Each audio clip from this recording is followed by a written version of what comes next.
주연절 후 첫 번째 주일입니다. 주연절은 예수님께서 세례 요한에게 세례를 받으신 것을 기억하고 공생애를 시작하신 것, 세상의 빛으로 당신을 드러내신 것을 기억하는 절기입니다.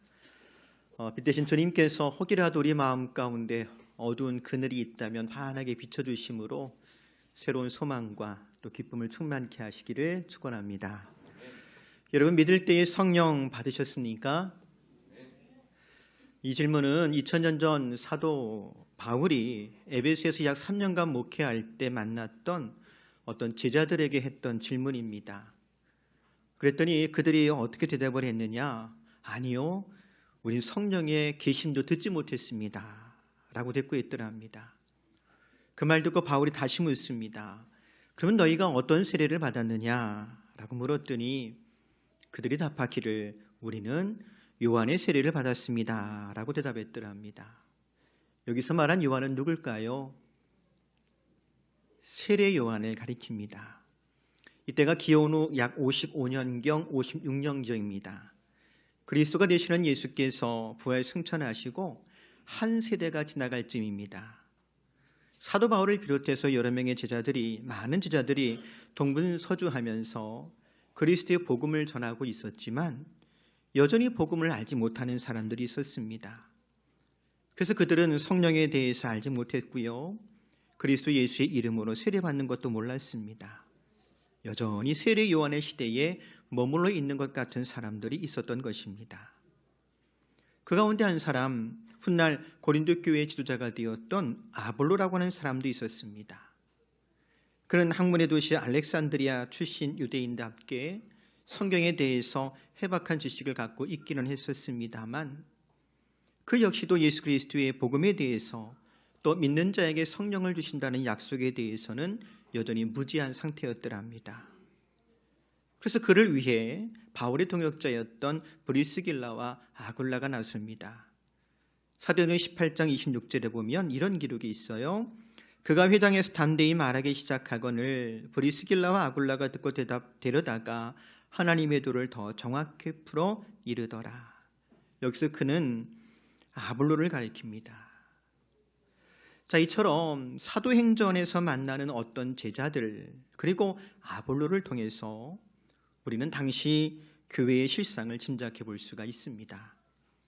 여전히 교회 안에는 그리스도 예수의 복음을 충분히 이해하지 못하는 사람들이 있었습니다. 복음을 모르니 예수를 주로 나의 구원자로 믿으리 만무하지요. 그러니 당연히 그들은 성령에 대해서도 알지 못했더랍니다. 그런데도 성경은 그들을 가리켜서 제자라고 부르고 있는 걸 봅니다. 이것이 어떤 의미일까요? 다른 뜻 아닐 겁니다.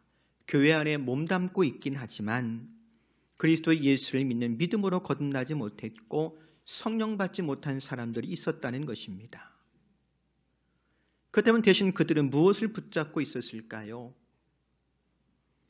이미 세례 요한의 시대는 끝났고 그리스도 예수로 말미암아 새 시대, 성령 시대가 도래했지만 여전히 과거에 매여 있는 습관적인 종교 생활에 젖어 있는 사람들이었다라고 이해할 수가 있을 겁니다.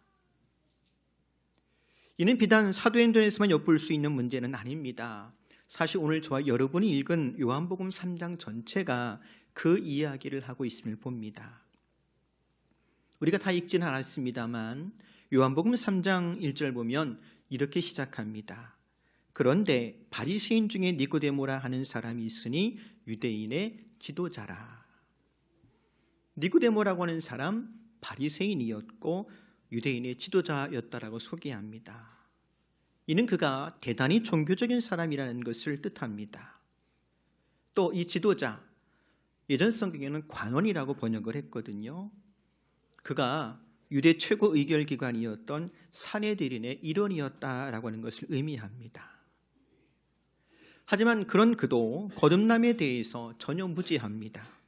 성령에 대해서도 도무지 이해하지 못합니다.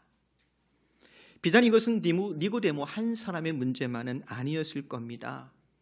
아마도 사도 요한이 목회했던 에베소 교회 이런 사람들이 얼마든지 있었을 겁니다. 그래서 사도 요한은 다른 복음서에서는 언급하지 않았던 사람 니고데모, 즉 잊혀졌던 사람을 다시 생각나게 하여서 성령을 알지 못하는 사람들, 좀 우리가 익숙한 표현으로 좀 바꿔본다면 교회 안에 있지만 예수 믿는다고는 하지만 여전히 바리새인 같은 사람들을 일깨우고 있는 것입니다.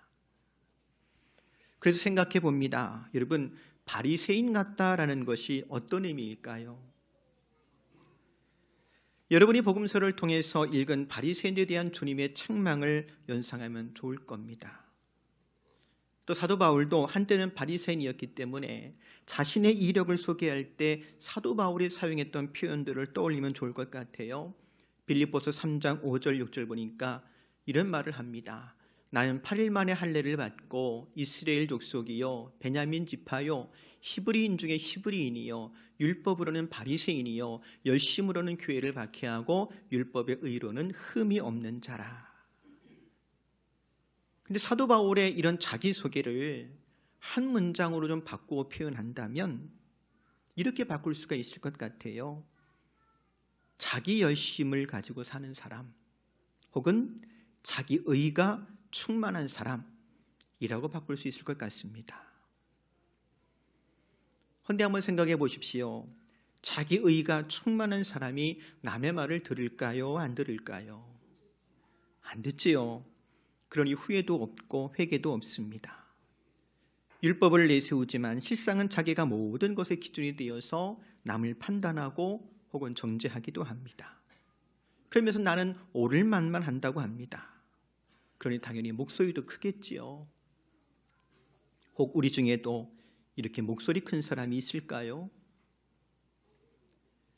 니고데모는 바로 그런 사람을 대표하는 사람입니다. 하지만 정작 그는 거듭남에 대해서도 성령의 은사에 대해서도 여전히 무지한 사람이었더랍니다. 또 바리새인 같다고 하는 것이 어떤 의미일까요? 요한복음에 보면 후반부에 니고데모가 한 번 더 언급되는 걸 볼 수가 있습니다.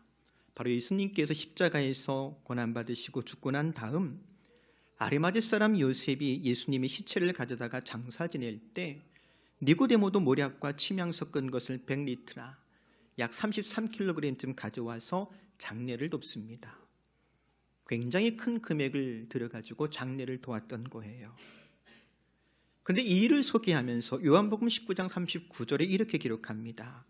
아리마대 사람 요셉은 예수의 제자이나 유대인이 두려워 그것을 숨기더니 2일 후에 빌라도에게 예수의 시체를 가져가기를 구하매 빌라도가 허락하는지라 이에 가서 예수의 시체를 가져가니라.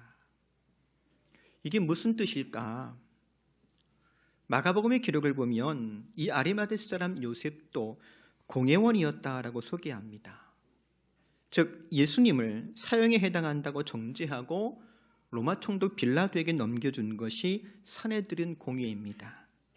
아리마대 사람 요셉도 그리고 니고데모도 다 이 공회원이었습니다. 그런데 산헤드린의 의사결정 방법이 참 독특합니다. 이 산헤드린 공의회는 모두 71명으로 구성되어 있는데 산헤드린 공의회에서 어떤 사안을 결정할 때는 만장일치로 의사를 결정합니다. 즉 71명 가운데 단 한 사람이라도 반대하면 결의를 할 수가 없는 겁니다. 하지만 산헤드린 공의회에서 예수님을 성전 모독죄로 고발하여 사형에 해당하는 죄를 지었다라고 정죄하고 빌라도에게 넘겨줄 때 한 사람의 반대도 있었더라 없었더라? 없었습니다. 있었다면 예수님은 십자가에 달리지 않았을 겁니다. 물론 누가복음의 기록을 읽어보면 괄호를 치고 이렇게 표현해놨어요. 찬성하지는 않았다. 그렇지만 뭣도 하지 않았더라고요. 반대도 하지 않았어요. 즉 아리마대 사람 요셉도 니고데모도 예수님의 고난과 죽음에는 침묵함으로 동의했던 겁니다. 여러분 바리새인 같다라고 하는 의미가 바로 이런 겁니다. 자기 의가 충만하여 자신이 모든 것의 기준이 되는 듯 이웃을 판단하고 가르치고 심하면 정죄하기도 하지만 정작 그리스도의 고난 앞에 철저히 침묵하며 자신을 숨기는 사람, 그것이 바로 바리새인 같은 신앙인입니다. 그래서 묻습니다. 오늘 우리 시대는 어떠할까요? 교회에 출석하기는 하지만, 그래서 교인은 되었지만 혹 거듭남에 대해서도 성령에 대해서도 알지 못하기 때문에 여전히 자기 의의를 세우려고 열심을 내거나 정작 자기 십자가를 지고 나를 따르라 하시던 주님 말씀을 외면하고 있는 사람이 혹 우리 중에도 있을런지요. 요한복음 3장 21절에 보면 이렇게 권면합니다. 우리 같이 읽어볼까요? 진리를 따르는 자는 빛으로 원하니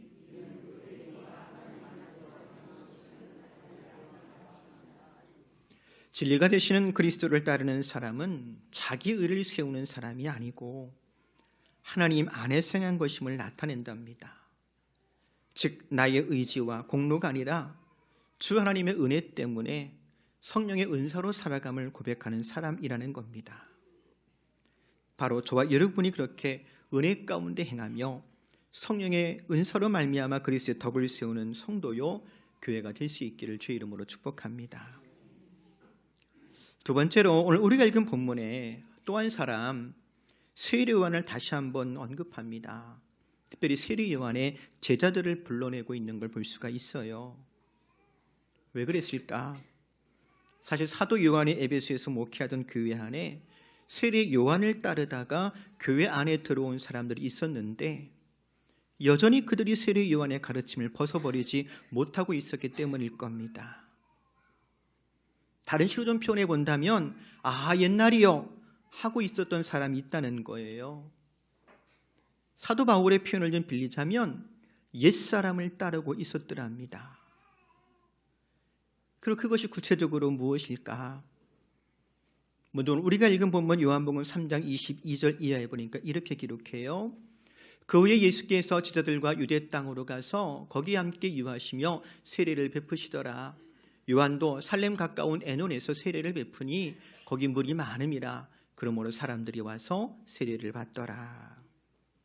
복음서를 읽어보면 주님께서 세례 요한에게 세례를 받으신 이후에 세례 요한의 사역과 주님의 사역이 겹치는 시기가 있는 것을 알 수 있습니다. 이런 걸 가리켜서 뭐라고 할까요? 같이 해볼까요? 동역한다. 같이 일하는 거예요. 이렇게 하나님의 일을 행함에 있어서 같이 하는 거예요. 경쟁은 없습니다. 하나님의 선한 뜻을 좇아 행하는 일이기에 거기에는 동역만 있을 뿐입니다. 설령 세례 요한의 표현처럼 나는 쇠하고 그는 흥할지라도 말입니다. 그런데 세례 요한의 제자들의 눈에는 그것이 꼭 아름답게만 보이지 않더랍니다. 그래서 요한복음 3장 26절 보니까 이렇게 적어요. 그들이 요한에게 가서 이르되 라삐여 선생님과 함께 요단강 저편에 있더니 곧 선생님이 증언하시더니가 세례를 베풀매 사람이 다 그에게로 가더이다.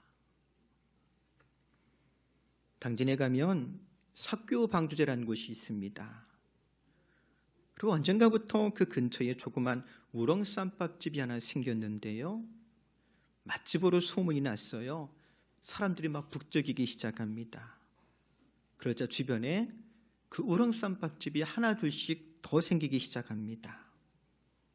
이렇게 식당이 여러 개 생기고 나니까 그 다음부터 어떤 일이 벌어졌을까요? 막 경쟁이 심해지고 막 길가에 나와서 호객하고 합니다. 그러면서 간판이 바뀌더라고요. 가보셨어요? 네, 원조 우렁쌈밥집. 가보면 아시겠지만 그 원조 간판도 여러 개 있어요. 다 원조래요. 지금 세례 요한의 제자들이 하고 싶은 말이 무엇일까요? 우리가 원조라는 거예요. 그리고 세례 요한의 제자들은 예수님과 세례 요한을 동역의 관계가 아니라 경쟁 관계를 보면서 지금 이야기하고 있는 거예요. 하지만 여러분, 하나님의 일을 하는 데 있어서 경쟁이 있을까요? 세상 사람들은 선의의 경쟁이라고 하는 말을 만들기도 했습니다만 지금 세례 요한의 제자들이 하는 말은 그런 뜻도 아니잖아요. 시기와 질투와 염려와 불안이 가득해가지고 지금 말하고 있는 겁니다. 물론 요한복음을 기록한 사도 요한이 하고 싶은 말은 무엇이겠습니까? 요한복음 3장 28절 말씀 보니까 세례 요한의 입을 빌어서 이렇게 말합니다. 내가 말한 바 나는 그리스도가 아니요 그의 앞에 보내심을 받은 자로 간 것을 증언할 자는 너희니라. 세례 요한도 분명 하나님으로부터 보냄받은 사람이었습니다.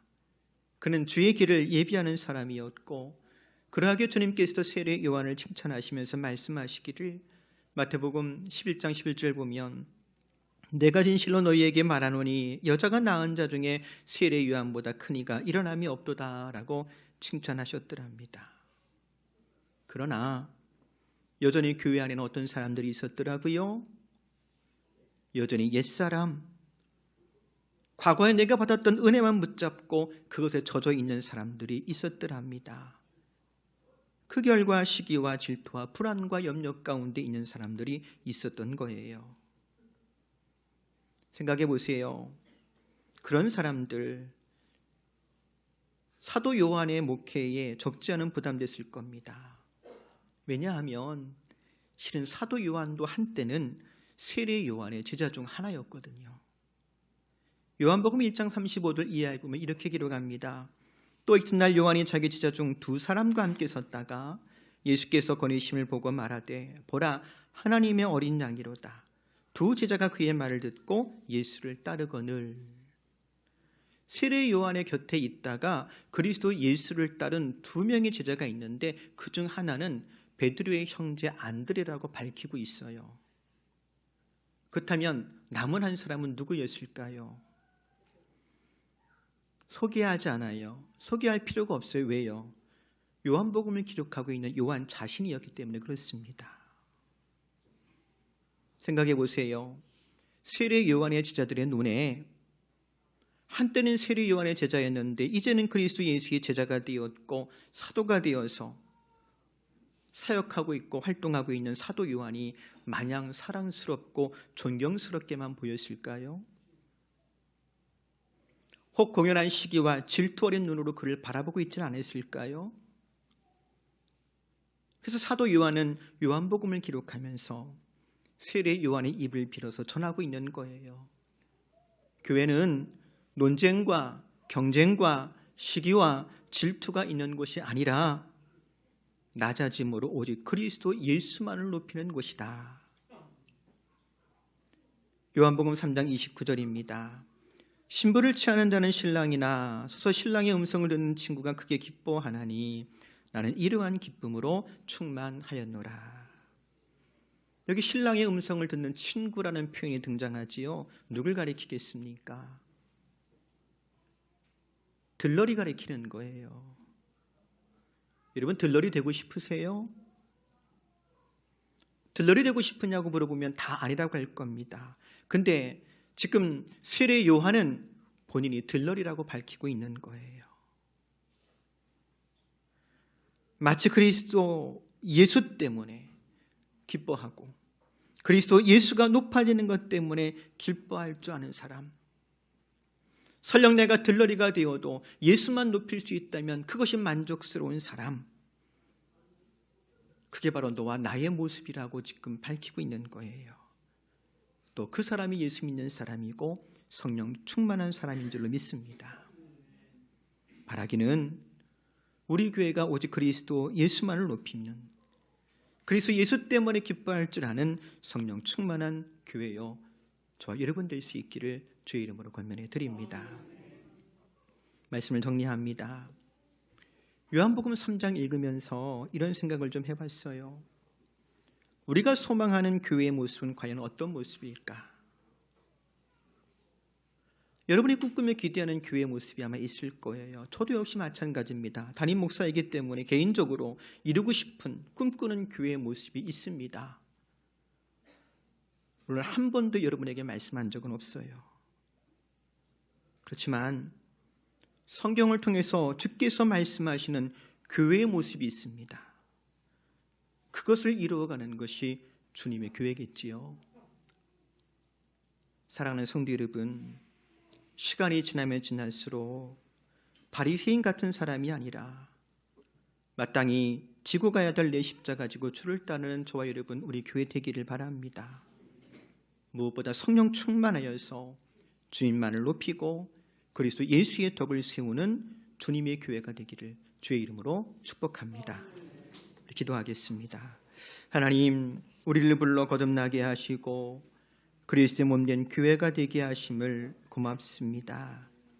그리고 주님께서 우리를 통하여서 일하시며 우리를 통하여 영광 받아 주실 줄로 믿사오니 우리 교회를 주의 뜻대로 만드시고 주의 뜻대로 사용하시고 주의 뜻대로 영광 받아 주옵소서. 예수님의 이름으로 기도합니다.